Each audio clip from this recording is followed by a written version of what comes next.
America is no longer the center of gravity in global trade. Even its so-called allies don't trust it anymore, when a Five Eyes country like New Zealand would rather cozy up to China than deepen ties with Washington.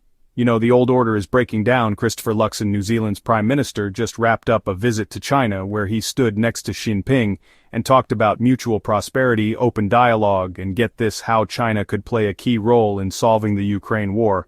Let that sink in. A Western leader went to Beijing and basically admitted, yeah, we need China now more than ever. Meanwhile, what's the US doing? More tariffs, more threats, more chaos. Let's not pretend this is an isolated event.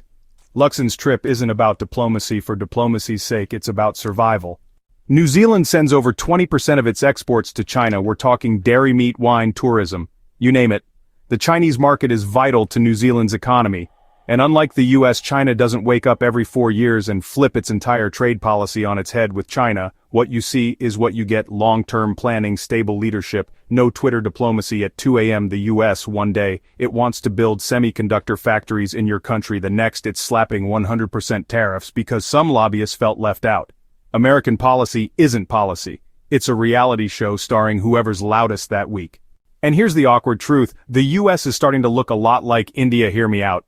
Both countries are increasingly seen as unreliable partners. India can't get along with any of its neighbors. Pakistan, Bangladesh, Nepal, even Sri Lanka are fed up with Delhi's arrogance and duplicity. The US is slowly drifting into the same category. NATO allies don't trust it.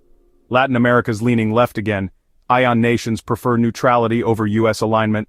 Luxon's China visit just proves the point. He knew it might raise eyebrows in Washington, but he also knew Washington can't offer what Beijing can: predictable trade, mutual respect, and no moralizing lectures about freedom and democracy that ring hollow after Iraq, Libya, and Afghanistan.